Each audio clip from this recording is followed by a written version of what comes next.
Je vous promets une chose. tuzagira partenariat ikomeye. On aura un partenariat extraordinaire. Dufite umushinga wo kubaka kaminuza kuri Foursquare. Nous avons le projet de construire l'université dans notre inyubako ya mbere turimo turayisoza. Le premier bâtiment, nous sommes dans le finissage. Indi mishinga ndanze kuyivuga kuko iracyari muri pipeline. D'autres projets, je ne les cite pas car c'est encore dans la planification. Aho tuzafatanya ndahazi hejo. Mais je sais là qu'on va créer le partenariat. cyose muzaza hariya turahari. Chaque fois que vous viendrez, nous sommes là. Chaque fois que vous aurez besoin de nous, on y sera. Nous sommes les vôtres. Vous êtes les nôtres. Là que nous sommes, nous en sommes pour vous. Et là que vous êtes, vous en êtes aussi pour nous. Nous allons demander à tout l'ensemble de se tenir debout. Je vais demander aussi aux serviteurs de Dieu. Rendons gloire à l'Éternel. Acclamons le Seigneur.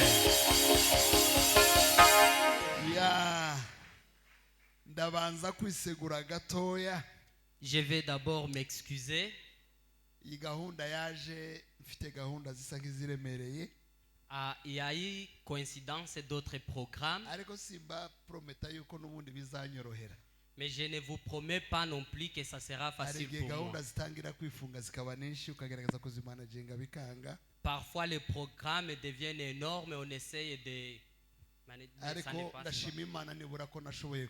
Mais je remercie quand même l'Éternel quand je suis arrivé.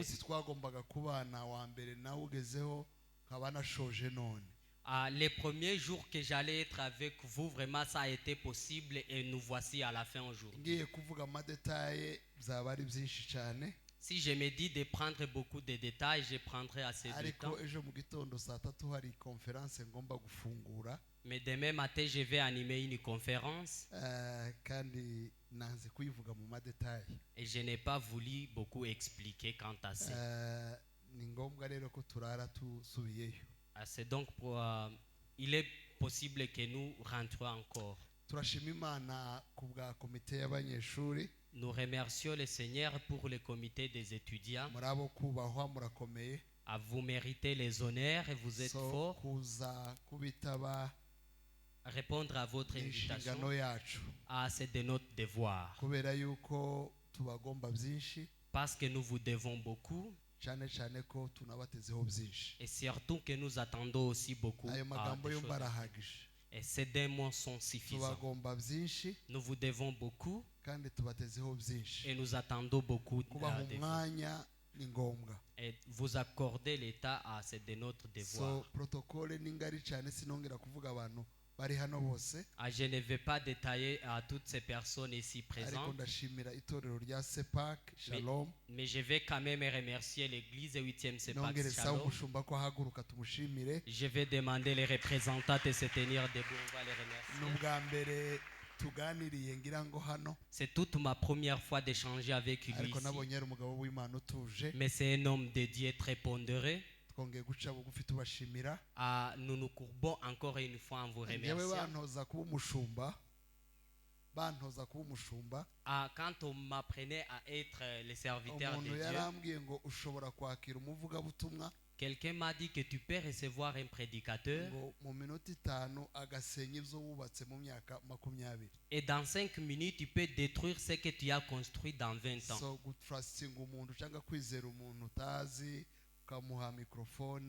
Nubwo tujya tubikora natwe iwacu tubikora ariko tuzi yuko bitoroshe so mwatwakiriye mu rukundo rwinshi muri confiance nyinshi turabashimiye. Espérez à quelqu'un que vous n'avez jamais vu, même si nous le faisons quand même chez nous, mais nous savons que c'est un peu compliqué. C'est ainsi que nous disons que puisse le Seigneur vous bénir. Nous avons réservé un cadeau pour vous. C'est mon 6e livre dans mon appel. Pendant les lois. Ce livre est sorti dans ce mois d'août. The Call to Leadership. L'appel au leadership. Umuhamagaro ku buyobozi. Kirimo amakuru menshi yafasha. Il y a beaucoup harimo d'explications n'uburyo dedans. turera aba bana cyangwa turera aba disciples cyangwa aba disciple Lorsque nous éduquons à nos disciples, n'impano nshaka kuguheza. c'est un cadeau que je vais quand même vous donner. Iyo madama waba hafi nari gusaba kwa abagore b'abashumba baba hehe sindi kumenya aho baba bicaye. Les femmes des serviteurs de Dieu sont où? Mu cyumweru gishize nari muri Kenya. La fois passée, j'étais à Nairobi. Mvayo ntarabona umugore w'umushumba wanyakiriye. Je suis sorti sans savoir la femme de Bishop qui m'avait Uyu nawe accueilli. yaragiye kugenda ntamubonye. Et j'ai risqué aussi de rentrer sans connaître maman. So biba byiza yuko tubamenya burumva kuba mu rusengero rwabo iminsi n'ingasubiraho ndamu iwacu ho twebwe abahantu kuri bose babireba. So nishimiye kubamenya. Nous sommes très ravis de vous connaître. Impano izabafashe kiri mu Cyongereza. Que ce livre puisse vous aider, c'est en anglais. Mais nous savons que vous avez des enfants quand même qui connaissent l'anglais. Le deuxième livre, je vais l'offrir au président Humura.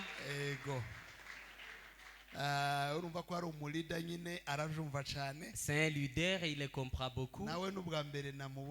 Lui aussi, c'est toute ma première fois de le voir. Mais quand même, on échangeait sur WhatsApp sans que je le sache. Quand tu m'as montré son numéro, je me suis rendu compte qu'on échange beaucoup.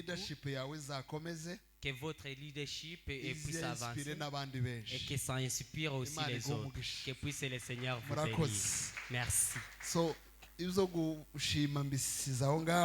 Les remerciements, je vais clôturer par là. Itorero twagiye duhana abageni nabonye hari n'undi uzaza ku wa gatandatu tuzasezeranya. À l'église, on s'est donné beaucoup plus le mariage. Ubwo rero nimuza mumucuye tuzabakira twishimye.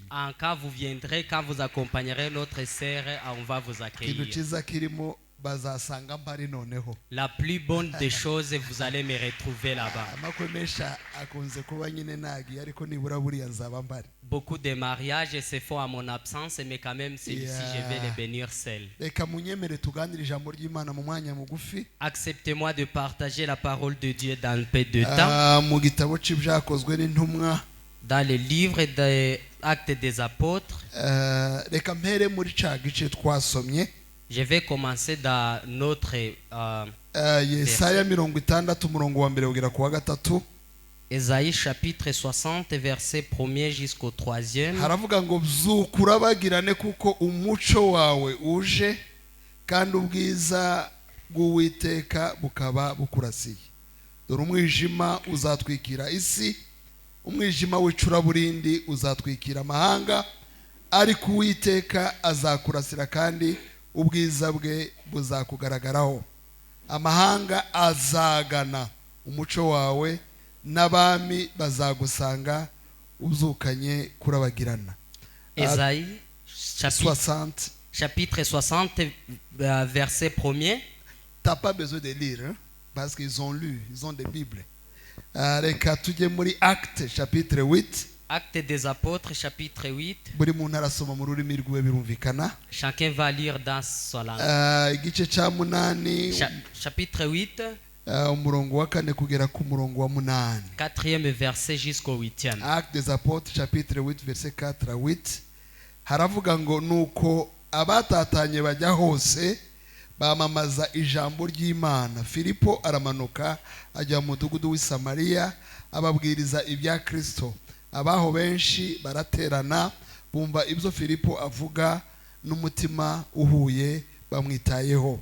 Bumvise kandi babonye ibimenyetso yakoraga, kuko kenshi muri bo bari bafite abadayimoni bakavamo basakuza cyane, n'abari baremaye n'abacumbagira benshi barakizwa.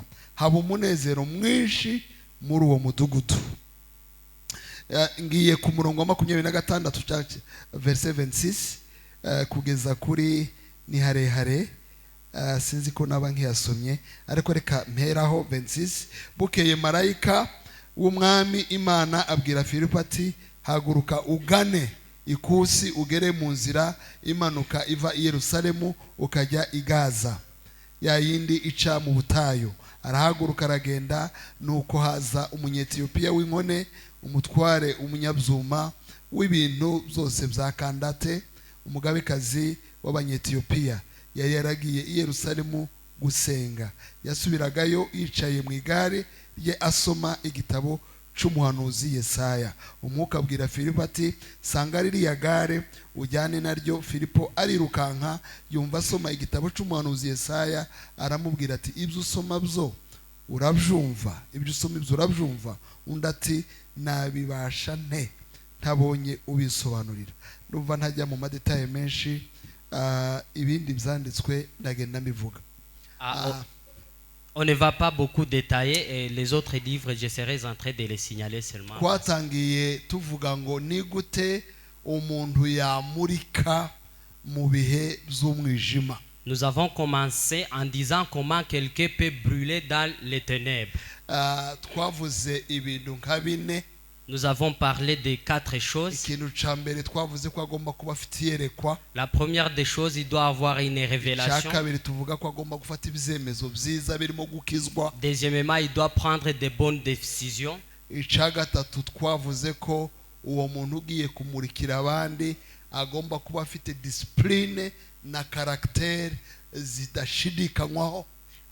doit aussi avoir la discipline et de bons caractères. Hanyuma icakane twavuze mu materaniro ya mu gitondo, twavuze ko agomba kuba afite n'ibikorwa birenza amagambo, ibikorwa n'imyitwarire y'abantu bakora ibikorwa nyabyo. Et le matin nous avons dit que c'est quelqu'un qui doit avoir des actes au-delà des paroles. Abo tutabanye mu materaniro ya mu gitondo kuko mwari mu materaniro yanyu birumvikana. Ceux-là qui n'étaient pas avec nous le matin. Twavuze amakuru ya Nehemiya asana amarembo canga inkike 10.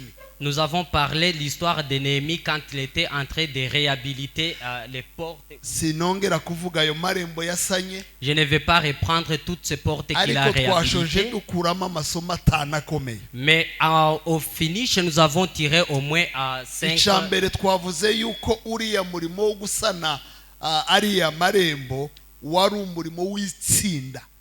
Premièrement, nous avons dit que cet acte de réhabiliter les portes, c'était un acte de ministère. Non, c'était un travail d'équipe. C'était un travail d'équipe. C'était un travail accompli par plusieurs personnes et non une personne.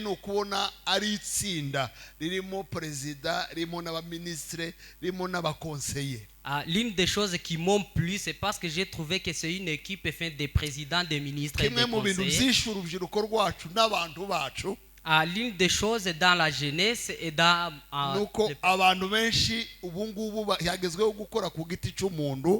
les gens travaillent de façon particulière aussi. C'est compliqué de travailler en ensemble.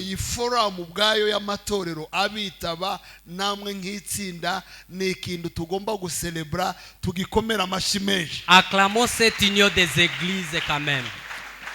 Simbivugaho cyane ariko bimwe mu bintu byatumaza imbaraga na amacakubiri no kudahuza no kudashigikirana no kudakorana. L'une des choses qui nous ont affaiblis, ce sont les divisions.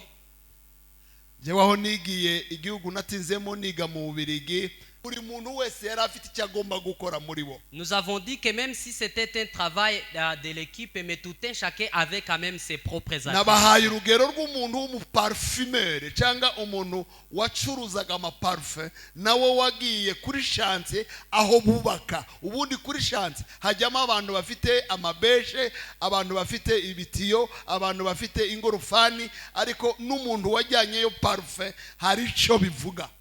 Nous avons donné l'exemple de quelqu'un qui était un parfumeur mais qui avait aussi assisté à cet acte de réhabilitation.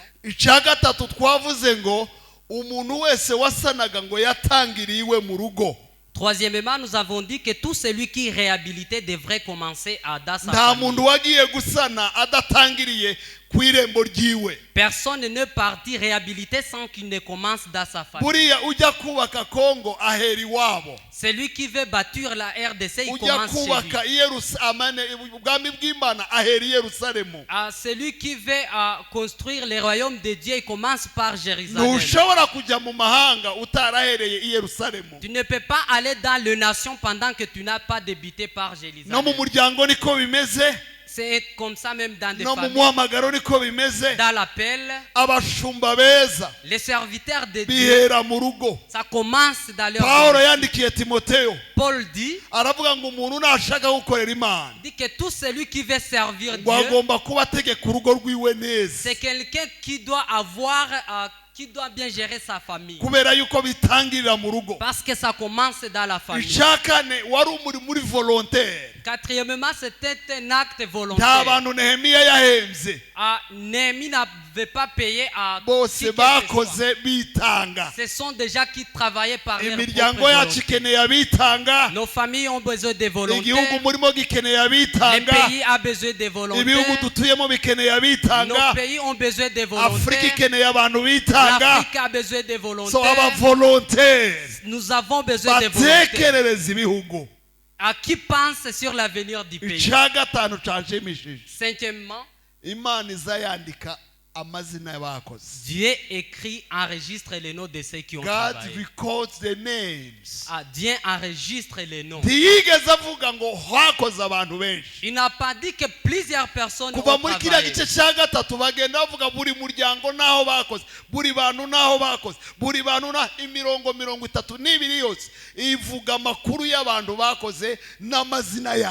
À partir du 3e chapitre, on détaille tous ceux qui ont travaillé et leurs noms.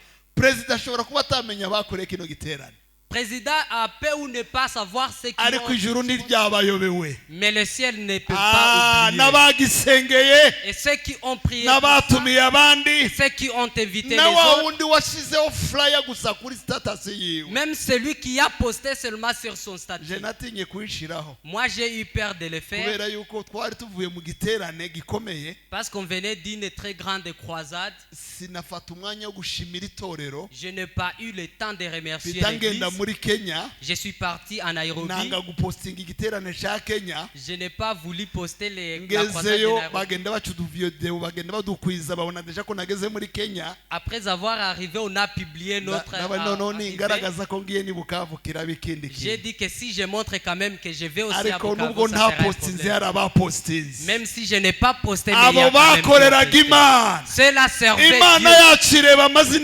Notre Dieu voit les noms de ceux qui ont travaillé. Tu n'as pas été oublié parmi ceux qui ont servi. Même ceux qui ont servi le pays n'ont pas été oubliés.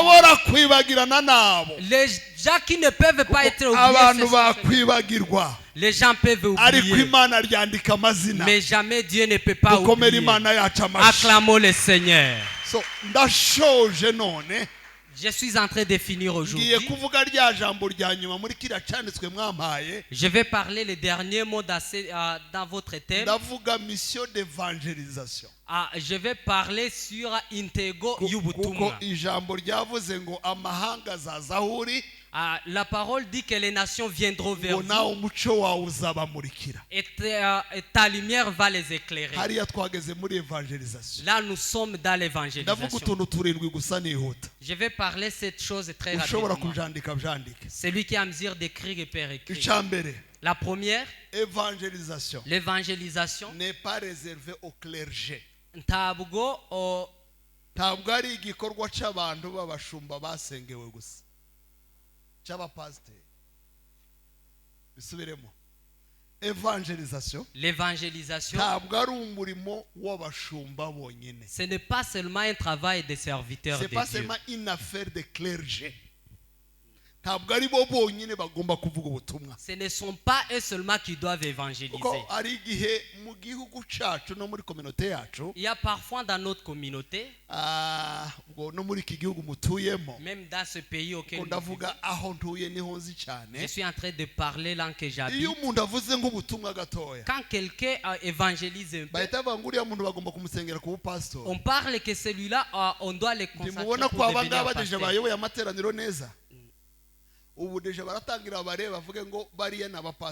On va directement les regarder et dire qu'ils sont des pasteurs.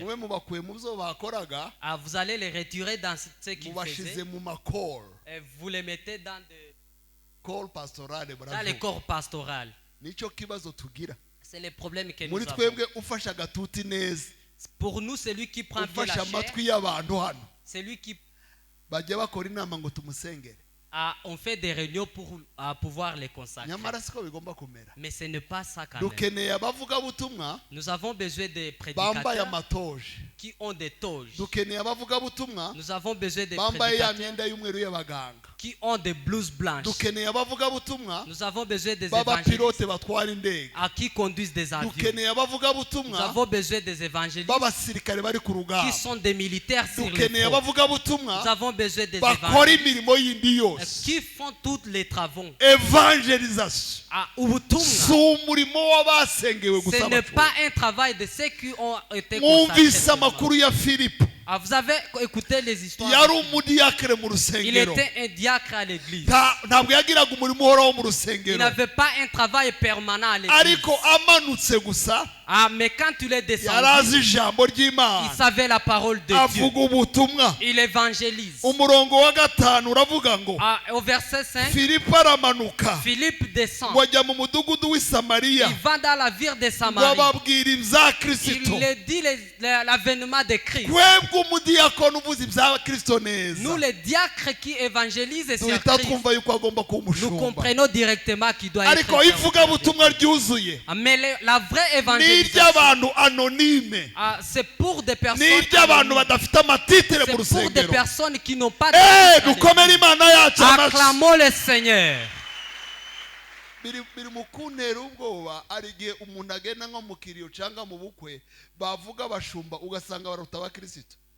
Parfois ça m'effraie même dans le deuil, quand on demande aux serviteurs de Dieu de se tenir debout, on trouve quand même qu'ils sont plus nombreux que les chrétiens. On se demande si on en a manqué d'autres. On ne peut pas servir Dieu sans qu'on devienne des serviteurs. Je vous donne un peu de la statistique. 10 églises les plus puissantes au monde, ce sont des églises qui se sont développées très rapidement. 6 d'elles, ils ont été développés par les... ils ne se sont pas développés au travers des... 70% des chrétiens, ils ont été appelés par d'autres. C'est simple pour un médecin d'amener les autres médecins. C'est simple pour un avocat d'amener les autres avocats. C'est simple pour un chirurgien d'amener d'autres chirurgiens. C'est simple pour un militaire de dire à ses collègues, nous voulons dire l'évangélisation, ce n'est pas une affaire de... Nous sommes tous des évangélistes. Jésus dit que nous avons au terme de nos cieux. Allez-y, changez toutes les gens, de devenir les disciples. Apprenez-eux, baptisez-le et envoyez-le. Envoyez les intellectuels. Acclamons le Seigneur. Parfois,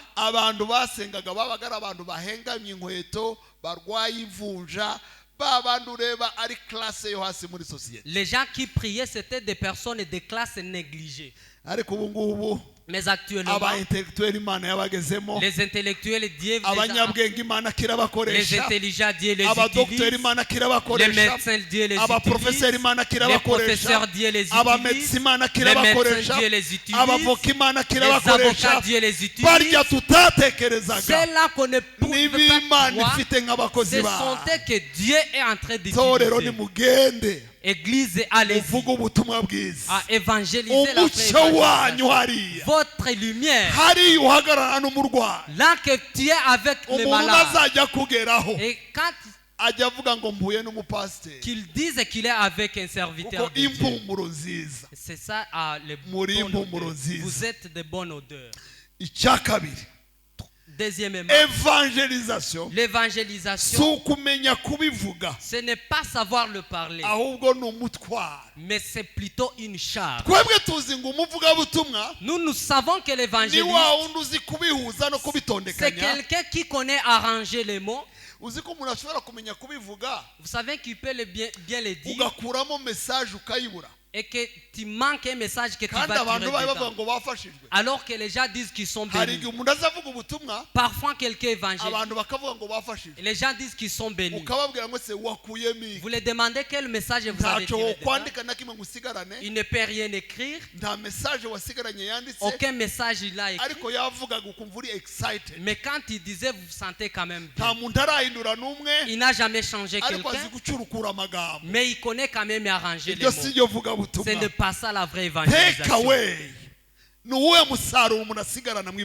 Quel est le bénéfice de l'évangélisation? Ce n'est pas savoir le dire. Ce n'est pas autant de années. Ce n'est pas être théologien. Je ne dis pas que la théologie est mauvaise. Je l'apprends aussi et j'ai fini. Il m'a dit nous sommes rencontrés avec quelqu'un.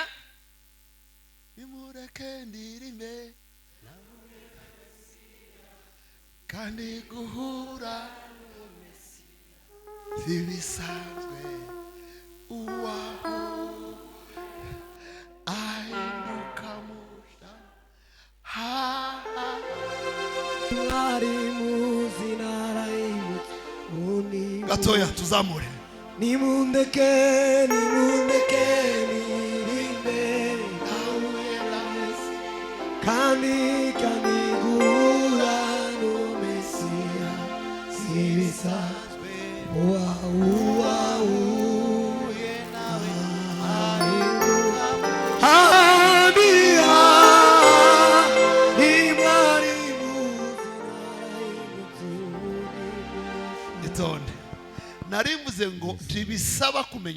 Je disais que ça ne demande pas de savoir.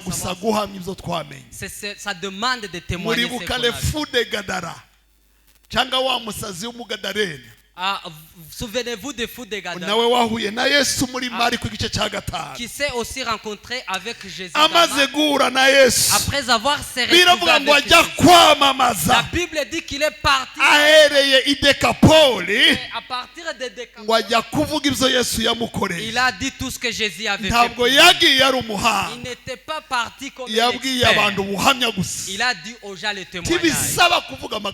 Ça ne demande pas de dire beaucoup de choses. Ça ne demande pas de la théologie. Ça ne demande pas d'interprétation. C'est pour dire que Christ est mort. Il est ressuscité. Il a donné la vie. C'est lui qui l'accepte. Tout celui qui accepte il a la vie. Si tu les reçois aussi, la vie peut changer. Ça seulement. Troisièmement, hari terrain ziri hostile pour l'évangélisation, hakaba na terrain ziri favorable. Hari ahantu bitworohera kuvuga ubutumwa n'ahantu bitatworohera. Il y a des terrains hostiles pour l'évangélisation et des terrains favorables pour l'évangélisation. Nigeze kujya muri Egypte muri conférence. J'étais en Égypte dans une conférence en 2018. Maze kuhagera, après avoir arrivé,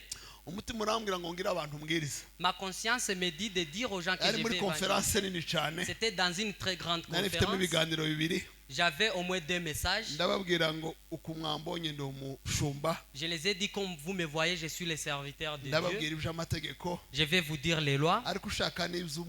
Mais celui qui veut aussi sur la spiritualité, je vais vous dire les lois. Et celui qui veut la grâce, je vais aussi le parler. Quand je suis sorti en pause, que c'est communiqué que tu as donné dans les terrains n'étaient pas favorables. Ce n'est pas seulement là-bas. Il y a là où c'est un peu compliqué d'évangéliser. Nuzajya ugera ahantu uzi Kristo Quand tu arrives là, uzumenye niba uri ahantu hafunguye cyangwa hafunze. il faut savoir si tu es dans un endroit ouvert ou dans un Si endroit ngombwa fermé. buri hantu hose kuvuga Yesu utatekereje. Ce n'est pas C'est pas nécessaire de parler de Jésus sans passer, sans planifier. Ujye ubisengera ubitekereze nushaka ukore ibituma bakubaza uwo uri we kuruta kubivuga. il faut prier et il faut aussi penser jusqu'à ce qu'on peut même te demander qui es-tu plutôt que ce Mwabonye dusoma ko habaye akarengane. nous avons lu ça nous a montré Abantu bo mu itoro ry'i Yerusalemu baratatana. les gens de l'église de Jérusalem se sont séparés. Bageze Samariya basanzeho harafunguye. Ils sont arrivés à Samarie, ils ont trouvé que I c'était Yerusalemu ouvert. harafunze À Jérusalem c'était fermé, ariko i Samariya mais harafunguye. à Samarie c'était ouvert. Ndimo ndabwira abigishwa hano, Je suis en train de ndimo ndabwira abavuga butumwa hano, je suis en train de former hari aho des uzagera évangélistes. kuvuga ubutumwa bikagora. Il y a là où que tu arrives. Nusanga hari aho umuryango ufunze Si tu vas trouver quelque part où la uzamenye ko porte hari est fermée, umuryango ukinguye. il faut savoir qu'il y a un Hari endroit où la porte umunsi est Pawulo ouverte. Un jour Paul, arimo agenda quand il marchait, yageze ahantu il est arrivé quelque part, asanga imiryango il y irafunze. trouve les portes Ashaka grandement kujya fermées. Bituniya biranga, Il a essayé d'aller ailleurs, ça ashaka n'a kujya pas tenu. Galatiya biranga, Il a voulu aller à Galate, ça ashaka n'a kujya pas tenu. Furugiya Il est biranga, parti ailleurs, ça n'a pas ari kumwe tenu. na Sila. Il était avec. Ariko Bibiliya irambwira ngo Mais la Bible me dit, nijoro baryamye la nuit quand ils ngo dormaient, umuntu w'i Makedoniya ils ont vu quelqu'un ababwira ngo ngwino et iwacu, qui leur avait invité. turagukeneye ngwino Nous avons iwacu. besoin de toi chez Hari nous. aho batadushaka Il y a là qu'on n'a pas ariko besoin hari aho de nous. badushaka. Mais il y a aussi là Hari qu'on nous ibihugu cherche. bihamagara bavuga Il y butumwa, a des pays qui font appel hari à des ibihugu évangélistes. bihamagara bavugira Il Yesu. y a des pays qui font appel aux Nugera mu miryango ikinze Si tu arrives dans des portes ujye ubaza aho fermées, Imana yakinguye il faut imiryango. demander là que Dieu a Iryo ouvert ni des ihame portes. rya gatatu. Ça c'est un troisième principe. Muzakorera Imana Vous allez hatandukanye. servir Dieu. Hari aho muzasanga hafunze, Il y a là où vous allez rencontrer hari aho ce qui est muzasanga fermé, babiteguye ngo mukorere mais Imana. autre part vous allez trouver que c'est ouvert. Icya kane, Quatrième chose, Imana yita ku muntu umwe nk'uko yita ku itsinda ry'abantu benshi. Dieu considère une personne comme il peut considérer tout un groupe. Iki kintu nkivugeho ngitangamo n'ubuhamya. Je vais dire cette chose. Kera nari nzi ngo umuntu avuga ubutumwa neza yabwiye ibihumbi byinshi cyangwa abantu benshi. Dans l'ancien temps, je me disais que quelqu'un a bien évangélisé s'il a fait face à une très grande J'ai assemblée. rêvé les croissants d'évangélisation des milliers de gens.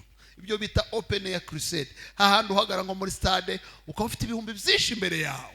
Là que tu peux te tenir devant plusieurs personnes dans un stade. Ariko mu myaka 20 maze nkorera Imana, Mais dans 20 ans, nasanze ivugabutumwa ry'umuntu umwe riruta iry'ibihumbi byinshi. je me suis rendu compte que l'évangélisation d'une personne Yesu est très yahuye importante. n'umusamariyakazi. Jésus se retrouve avec la Umusamariyakazi Samaritaine. abwira ibihumbi Et biraza. la Samaritaine a parlé à Yahuye des millions de n'umusazi w'i personnes. Gadara, Avec un fou de Gadara. aja i Dekapoli aravuga ibihumbi biraza. Il est parti ailleurs et informé des Mu millions myaka de maze nkorera Imana, Dans toutes ces années, hari igihe mpura n'umuntu umwe ubuzima bugahinduka. parfois je me rencontre avec quelqu'un et la vie Njya change. nibuka ngiye kwiga mu Bubiligi, Je me rappelle quand je suis parti ngiye en gutangira Belgique, teze muri 2005, quand je suis parti à commencer ma thèse en umunsi umwe 2005, ndeze train, un jour, nyine nini, un jour gari ya moshi, quand j'avais pris le train, umuntu yansanzemo. quelqu'un me retrouve dedans. Twari tutaratangira kubwiriza kuri YouTube, On n'avait pas encore commencé à nta évangéliser n'umuntu sur wari uzi Internet ngo ndi et umuvugabutumwa. personne ne savait que je suis Twari un tumaze évangéliste. nk'amezi abiri dutangira urusengero. On avait seulement 2 mois d'ouverture de notre Umuntu église. araza arambwira ngo Quelqu'un est venu et m'a dit umutima uramubwiye ngo musengere. que sa conscience lui dit quand même que j'ai prié pour lui. Ndamusengera, J'avais prié pour sinzi lui. nk'ijambo navuze musengera, Je ne sais pas un mot que j'ai annoncé. mbona agenda atagiye. Je l'ai vu partir sans partir. Aragaruka mbaza telefone. Il est revenu et m'a demandé le Amaze kumbaza contact. telefone, Après avoir demandé le yari contact, umugore turatandukana. c'était une femme et on s'est séparés. Bukeye Le matin, arampamagara, elle m'a appelé. arambwira ngo arashaka ko nje gusengera umuntu urwaye amadayimoni. Elle me demande qu'elle a besoin que j'aille prier pour Ndamubwira quelqu'un se, qui avait des nigute démons. utekereje ko nsengera urwaye amadayimoni? Je lui demande comment tu te dis que je suis Arambwira en ngo mesure de le dusenga hari faire. ijambo wavuze uhaye usenga Il utamenye, me dit que quand tu priais pour moi, il y a un mot que ngo tu as numvise prononcé. rimbwira yuko nuhura n'uwo muntu ukamusengera ubuzima bwe buzahinduka. Un mot qui m'a rassuré que si tu te rencontres avec le malade, va trouver Simvuga la amadetaye guérison. menshi Je ne kuko vais turi pas kuri beaucoup social media. détailler. uwo muntu nagiye kumusengera umuntu umwe. Je suis parti prier pour lui. Mbere yuko ndangiza teze mu Bubiligi. Avant de finir ma thèse en Belgique, nabatije abantu barenga 70. j'avais baptisé plus de 70 binyuze muri uwo muntu umwe gusa. au travers une seule personne. Umuntu twahuye muri train. Une personne concernée. Ambuza n'undi urwaye amadayimoni. Il m'a mis en contact avec un malade. J'avais prié pour lui. Il a appelé les autres. Bigenda vyamamara. Et cela a été kuko publié umuntu umwe par arahagije. une personne est ntibisaba suffisante. ibihumbi byinshi. Ça ne demande pas de millions de ivugabutumwa personnes. ntiriba ryiza kuko twabwirije ibihumbi. L'évangélisation n'est pas bonne parce qu'on a évangélisé des millions de Filipo personnes. wenyine yarahagije. Philippe seul suffisait. n'abandi benshi Yesu yagiye ahura Et nabo les autres qui se sont rencontrés bari avec bahagije. Jésus, ils étaient aussi iyo suffisants. Kristo yakugabije abantu Quand Christ te fait en contact ntibisaba avec les gens, ubwinshi bw'abantu. ça ne demande pas la pluralité de personnes. abantu bazi Billy Graham Les gens qui connaissent Billy Graham, yigeze kujya kubwiriza muri Philippines il est parti en Philippines pour agitangira l'évangélisation. ministere yiwe. Quand il commençait son ministère, Imana iramubwira ngo Dieu lui dit azagira umusaruro ukomeye hari. qu'il aura des bénéfices là qu'il va. ariko hageze Après avoir arrivé, abantu baritabira beaucoup de gens avaient répondu. arabwiriza abantu benshi Il avait évangélisé des ahamagaye millions. abantu bakizwa.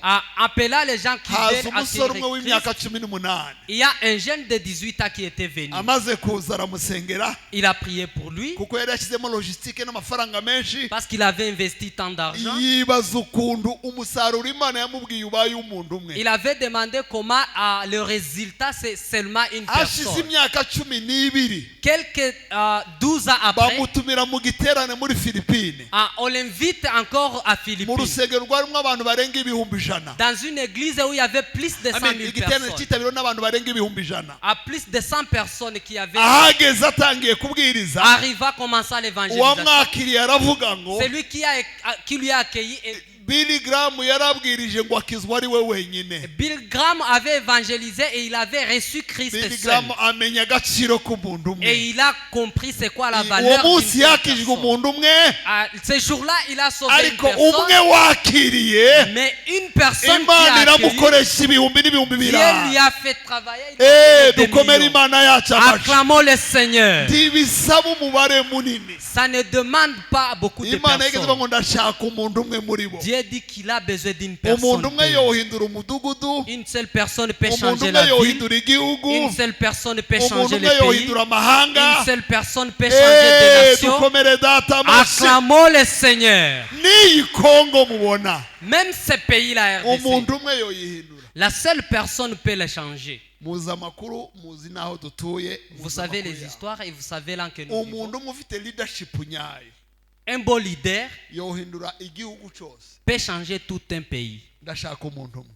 On a besoin d'une seule Imana personne. irashaka umuntu umwe. Dieu a besoin d'une seule Imana personne. itanga uwo muntu umwe. Que Dieu donne cette ashobora kuba personne. muri mwebwe. Il peut être parmi vous. ashobora kuba muri mwebwe. Il peut être parmi ashobora vous. kuvuka muri mwebwe. Il peut naître parmi vous. igihugu cyose kikagira amahoro. Et tout le pays peut avoir igihugu la kikagira paix. iterambere. Et tout le pays peut avoir le ubutumwa bwiza développement. bukavugwa. Et l'évangile peut être umuntu umwe évangélisé. arahagije. La seule personne hamwe est n'Imana suffisante. umuntu umwe arahagije. Avec Dieu, une seule personne est suffisante. sinovuga ngo nsoze. Je ne peux pas dire abo éternellement. twari kumwe kuwa gatanu. Ceux-là avec qui on était le nababwiye ko vendredi, nabwirijwe n'ubwana bubiri bw'ubukobwa je leur avais dit que j'ai été évangélisé par bwiga muri segondere mu ntangiro. qui étudiaient à l'école secondaire. nibwo bwambwirije.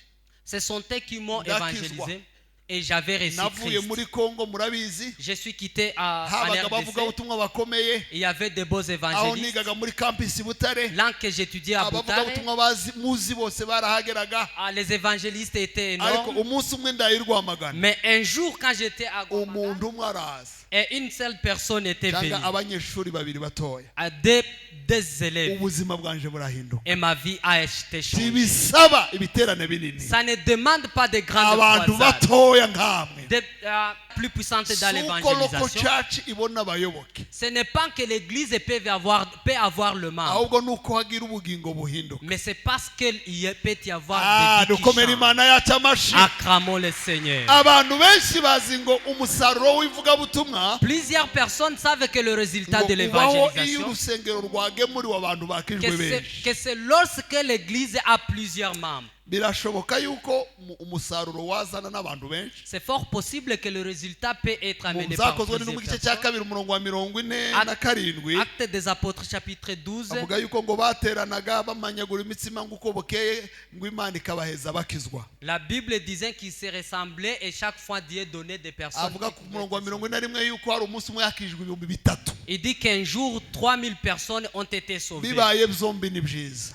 Si tout cela peut Ariko arriver, c'est bon. bitanabaye byombi. Mais et si cela n'arrive Akagira pas, umuntu umwe gusa wakireza umwami et qu'une n'umukiza. seule personne reçoit Christ. Buriya ikibazo dufite abantu bavuye iwacu. Le plus grand problème que nous avons, Tumenya ko itorero rihari iyo abantu babaye benshi mu rusengero. nous savons l'existence de l'église et lorsqu'il y Iyo a abantu plusieurs personnes dans basirinze l'église. bikamera neza. Lorsque les gens dansent et que Iyo abantu cela bafite passe. bene b'ibyuma. Lorsque les gens ont des instruments Nyamara mu complets. mugambi w'Imana. Mais dans le vœu de Iyo hari Dieu, umuntu umwe gusa wakiriye agakiza. lorsqu'il y a une seule personne qui va Ubutumwa buba recevoir Jésus, bwavuzwe kandi bwuzuye. l'évangile a été vraiment donné. Igikomeye rero La plus grande si chose, ibiterane byacu ce gusa, n'est pas nos croisades ni seulement. ibiterane byacu Ce sont nos croisades bizana abo hanze, qui amènent les gens de bihindura l'extérieur, qui batarahinduka, changent ceux qui ne sont pas bizaza encore abantu changés. ubutumwa Et bwiza. qui- Nibyo nicyo kintu gikomeye cyane. C'est la plus grande des choses. Filipo agenda Philippe, quand il part, abantu benshi barakizwa. beaucoup de gens ont été sauvés. Bagabo beza b'Imana mbabwira Très iki? chers hommes de Dieu, Muzi ko Renal Bonke wo mu gihe cyacu mwamenya cyane vous savez que Renal Bonquet de notre génération, atigeze que vous agira savez, itorero, il n'a jamais eu une église, ariko yakoreye amatorero. mais il a servi les églises. Hari amatorero nzanjamo muri Nigeria, Il y a des églises que je fréquente au des Nigeria. milliers et des milliers b'abantu Ibihumbi n'ibihumbi by'abantu. yagiye abwiriza bagakizwa akabwira ngo muje mu matorero abegereye. Il avait évangélisé et les gens ont été sauvés et il les disait de fréquenter Church des églises qui planting leur ni sont proches. nziza, gutangira amatorero ni byiza, Commencer les églises, c'est mieux. ariko mwese ntimurebe mu batangira amatorero. Mais vous ne devez pas tous commencer à créer des Ugera ahantu églises. ugasanga amatorero araruta abantu bwinshi. Parfois, on se rend compte que les églises Ntabwo sont ari bibi, nombreuses que les ntabwo ari chrétiens. bibi. Ce n'est pas Kuko mauvais. tudatangije amateraniro twatangira utubare. Car si on ne commence pas des églises, on peut ouvrir Niba des abantu bars. bagitangira amatorero ni byiza cyane, C'est mieux comme les gens commencent à... ariko bamwe évangéliser ntibagomba l'église. kuyatangira, bagomba gufasha abayatangiye. Mais tout le monde ne doit pas commencer. Il doit y avoir ceux qui Hari abantu vont bagomba renforcer ceux qui ont kugemurira commencé. amatorero, Il y a des gens qui doivent hari renforcer abantu les bagomba églises. kurobera Il y a amatorero, des gens qui doivent pêcher hari abantu pour les bagomba églises. gukora n'amatorero Il y a hanze. des gens qui doivent amener des églises. Minisiteri yanyu nk'abayetidia Votre ministère comme izagemurira aya étudiant, que materaniro. puisse nourrir ces églises. Mujye mugera ahantu Lorsque vous arrivez urusengero dans rwari cette- rutangiye gucika intege, l'église qui commençait à muvuge s'affaiblir, ubutumwa, à évangéliser muzane abantu, et vous amenez les nimumara gens. mukomeze mu kiganza. Et puis il faut continuer Muri avec la mwe médecine. muzahamagarwa, Parmi vous, celui qui sera appelé, azamenya ngo nahamagawe nyine, qu'il sache que je suis réellement n'abandi appelé. bamenya ko yahamagawe bamushigikire. Et si on sait qu'il a été appelé, Ariko qu'on les twese renforce quand même. ntitwotangira Mais nous amatorero, tous, nous ne pouvons pas ariko ouvrir twese des turi églises. abavugabutumwa. Mais nous sommes toujours des Twese évangélistes. ntitwakubaka Nous ne amatorero, pouvons pas tous ariko ouvrir des twese églises. turi Mais abavugabutumwa. nous sommes tous des évangélistes. Tugende twese, Allons-nous tous. ariko bakeya muri twebwe Mais les peu d'entre nous baragira intama twabwiye. qui lui puissent être des Icyo bergers. kintu ni cyiza cyane. Ça, c'est une très bonne chose. Icya gatandatu, Sixième chose, nécessité de dépendre de Dieu dans l'évangélisation. Tugomba kudepanda n'Imana mu ivugabutumwa ryacu. nous devons dépendre de Dieu dans notre évangélisation. Nakunze amakuru ya Filipo n'umunyetiyopiya w'inkone. J'ai aimé les histoires de Philippe avec cet Éthiopien. Uzi ko Imana yabwiye Filipo ngo ugende urahura n'umuntu w'umunyetiyopiya w'inkone, urasanga ahaye asoma igitabo, umubaze gahunda. Dieu dit à Philippe de partir et tu vas te retrouver avec un Éthiopien qui est en train de lire les livres. Tu vas lui demander c'est quoi les programmes. Inshuro zinshi nakoze ivugabutumwa rinyoroheye, Plusieurs fois que j'ai évangélisé, ni igihe Imana yabaga yabivuzeho. c'est quand Dieu disait sur ça. Imana iracabivugaho. Et Dieu parlera toujours Nugera sur muri ça. salle d'op, Quand tu arriveras dans le salon, il faut demander à Dieu ce qu'il dit. Si tu es dans un auditoire, demande qu'est-ce que Dieu dit dans ce livre. Si tu es dans le bateau vers Goma, il faut demander à Dieu ce qu'il parle. Si tu te retournes dans ta famille, demande à Dieu qu'est-ce qu'il parle de toi. Si tu es le policier dans la route, demande à Dieu qu'est-ce qu'il parle de toi. Parce que Dieu parle encore. Dieu envoie encore des personnes. Dieu a besoin des évangélistes. Philippe, Dieu lui dit de partir. C'est très douloureux de s'envoyer seul. Mais si tu pars étant envoyé par Dieu, ce n'est pas difficile. L'évangélisation qui nous complique, c'est une évangélisation que nous avons voulu faire comme des personnes. Mais si tu ne veux pas travailler comme les autres, Dieu travaille seul. Le Saint-Esprit est encore là. Nous devons dépendre du Saint-Esprit. Dans vos activités quotidiennes, les uns d'entre vous vont aller servir. Il y en a qui vont travailler dans le système médical. Il y en a qui vont servir les Nations Unies. Ce que je dis, je ne suis pas en train de vous plaire.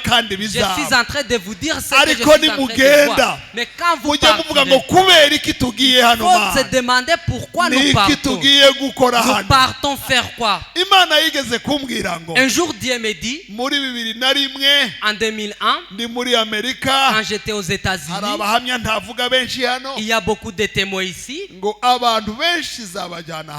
que plusieurs personnes, il va les accorder de partir dans différents pays.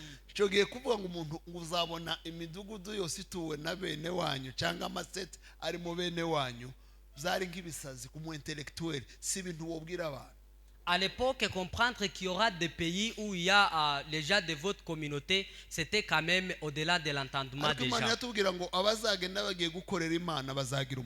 Mais Dieu nous dit quand même que ceux qui partiront avec l'objectif de servir Dieu seront bénis. Que ceux qui partiront pour chercher la vie, il n'a rien dit. Et je n'en dis rien aussi. Mais ceux qui partiront pour les services de Dieu, heureux ceux qui partiront avec la lumière, heureux ceux qui partiront, heureux ceux qui partiront servir Dieu. Quand tu partiras servir les nations, quand tu vas aller servir les nations, alors que Dieu avait dit cela, il faut dire que je viens dans ton service. Voilà les gens que Dieu en a besoin. La dernière chose, l'évangélisation demande plusieurs choses, mais j'en cite trois. La première des choses, ça demande le courage. C'est compliqué de dire aux gens dans ce monde actuel rempli de ténèbres. Si vous essayez de voir les gens qui combattent Christ, même des enfants qui sont nés dans des églises, ils sont quand même dans la perdition. Ils sont dans la perdition. Dans les hérésies. Ils sont dans la perdition. Ça demande de prendre un risque. Et ça demande aussi la foi. Le jour où Jésus avait appelé les disciples, il a dit que je vous ferai les pécheurs des gens. Ces gens qu'il a transformés aux pécheurs des gens, il y avait beaucoup de caractères. Le premier caractère, aucun pécheur ne sera seul. Il pêche en équipe. Deuxièmement, ils partent avec la lumière dans les ténèbres. Et c'est votre thème. Ils ne pêchent pas sous la ligne, mais ils pêchent dans les ténèbres. Troisièmement, ces pêcheurs travaillent beaucoup. Ils travaillent la journée, ils travaillent la nuit. Et je reprends. Quand tu es intellectuel qui connaît Christ, tu dois être un modèle dans la profession. Nous avons beaucoup de gens qui ont été appelés par Dieu. La journée, ils somnonnent dans les bureaux. Tu es un médecin qui dort dans le service. igihe umurwayi agutabaza Lorsque le malade fait appel ugasanga uri muri video yambonye et tu es en train de voir les vidéos, wabyishe deja vraiment tu ne fais pas ton ugomba travail. gukora neza mu kazi kawe ka buri Tu munsi dois bien travailler dans ton service ugakora neza n'umurimo et w'Imana. tu dois bien servir Dieu. Abarobyi bakora ku manywa Les pêcheurs travaillent la hanyuma journée nijoro bakarara et bicaye. la nuit ils travaillent aussi. Shakane ku barobyi Quatrième chose, niwo murimo ugira risiki ikomeye. c'est le seul travail qui a beaucoup de nta risques. handi hantu haba risiki nko mu mazi. Nulle part où il y a un grand risque comme dans l'eau. Murayegereye murabizi. Vous êtes à côté de lac, haba vous savez cela. ingona Il y a des haba crocodiles, imihengeri il y a des vagues, haba byinshi il y a bibi, beaucoup de choses. ariko abarobyi Mais les pêcheurs, Imana irabashaka mu mazi. Dieu a besoin muri d'eux dans risike l'eau. nyinshi. Dans beaucoup de risques. icyanyuma ku barobyi La dernière chose, kiruta ibyo bindi byose navuze au-delà de tout ce que nous ni venons de citer, igicucu cy'umurobyi. c'est l'ombre des Ego, pécheurs. igicucu cy'umurobyi. C'est l'ombre des pécheurs. iyo umurobyi agiye kuroba Lorsqu'un pécheur va ikintu pêcher, cya mbere agomba kwitwararika la première des choses auxquelles Ni il doit fixer igicucu son attention, ciwe. c'est son ombre. iyo igicucu cyiwe Lorsque son ombre kigiye imbere yiwe avance devant lui, kibwira amafi ngo hano harimo abantu. il donne un signal au poisson qui a agomba quand même kwiga déjà. geometri y'igicucu cyiwe. Il doit apprendre la géométrie de son ombre. ubwato n'igicucu bigahwana. Ego. Les pirogues et l'ombre doivent être ensemble. igicucu ntigisiga ubwato Et l'ombre ne doit pas avancer par kugira rapport ngo au pirogue ifi zibone umucyo wonyine. pour que les poissons puissent ariko avoir iyo la lumière. zibonye umucyo n'igicucu kikazamo Et lorsqu'ils voient la lumière et que l'ombre aussi vient, biravuga imyitwarire. ils disent les comportements. dushobora kuvuga Kristo mu magambo Tu peux parler de Christ dans le hanyuma parole, tukamuvuguruza mu bikorwa byacu bya buri munsi. mais tu dis le contraire dans tes activités mureke umucyo quotidiennes. wanyu Laisse votre ugere ku lumière bantu bose, arrive dans toutes mureke les agakiza personnes. kanyu Laissez le salut kagere ku batarakizwa, arrive pour ceux qui n'ont pas mujyane été umucyo encore mu sauvés. mwijima, mwakira ijambo ry'Imana, Recevez la parole de Dieu. mwakira ijambo ry'Imana, Recevez la parole de mwakira Dieu. ijambo ry'Imana. Recevez la parole de ndashaka Dieu. kubasengera. Je vais prier pour vous. ya komite Je vais prier pour vous. mbaheze iyi promesse ikomeye. Je vous promets une chose. tuzagira partenariat ikomeye. On aura un partenariat extraordinaire.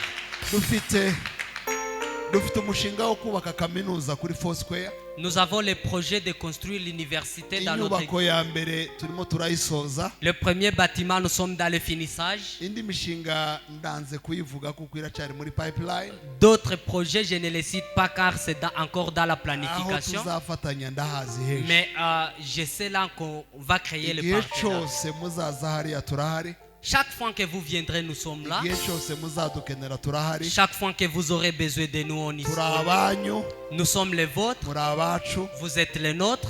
aho turi Là que nous sommes, turahababereye, nous en sommes pour naho vous. muri natwe Et murahatubereye. là que vous êtes, vous en êtes aussi reka pour abandi nous. bose bahaguruka itorero ryose. Nous allons demander à toute l'assemblée de se sabe tenir debout. n'abashumba bahagarare hano iruhande Je vais rwanjye. demander aussi aux serviteurs turambure de Dieu. ibiganza tubasabire umugisha.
tuze reka nsaba umushumba wa local church hano kuko niwe mubyeyi wabo muri iki giterane agira amagambo yatura nanje ndasoza. Mana data mu izina ry'umwami wacu Yesu Kristo kweretse aba ba etudiant biga kuri za kaminuza hano i Bukavu, mbasabiye imigisha, kingura imiryango kuri buri wese mwami ukeneye kwiga yige kandi utanga ubushobozi. Wewe uri Imana ishobora byose, ndabizi ko nta jambo rikunanira. Abenshi muri bo ubushobozi bwarashize, ariko turasaba ngo mu izina rya Yesu Kristo kingura imiryango, bazige za doktora, babari mu bakaminuza, mu mashami yose bakoreramo, abakorera mu kiganga, abiga za droit, abiga za agronomy, abiga za medicine n'ahandi hose andi mashami tutarize kuvuga. Mwami Yesu bakingurira imiryango, ndabizi ukinze ntawe uzukingura, kandi ukinguye ntawe uzukinga. Turabasabira mwami Imana ngo ubahe imigisha, ubagirire neza ibyo bifuza kugeraho bose, ubahe ibyerekezo nk'uko ijambo ry'Imana ryatubwiye, kandi ubahe n'ubushake bwo kubikora. Twizeye kuko ubyumvise kandi byinshi uzobikorera ku gushaka kwawe Yesu. Amen. Ndavuga amagambo umbwiye kuvuga Mana. Aba bantu ni inkingi mu miryango bavukamo, ni intwari. Abantu ni inkingi muri community. Aba bantu ni inyenyeri mu bwoko ndetse n'imbarutso y'iterambere mu bihugu. Niwe wabahamagaye, niwe wabahuje, niwe wabazanye hano mu mashuri. Benshi bagiye bakonekta hano ariko bafite umugambo ukomeye. Aba bazana ubumwe mu baturage ba hano, aba bazana ubumwe mu batuye kino gihugu, aba bazana ubumwe mu bagukorera, aba bazana ubumwe mu matorero. Aba ni inkingi ikomeye uzakoresha. Ikinyejana gihindutse kizahindura byinshi. Ubagenderere mwami, ubaganirize, bahe umugisha, ubahe kumva yuko muri iki gihe ari buhagurukije.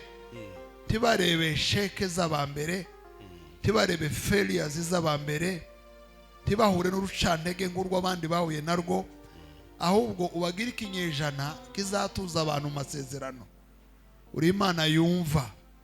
Curo nishi mwami, twagiye tubwirwa amakuru menshi y'iki gihugu ndetse n'ibi bihugu.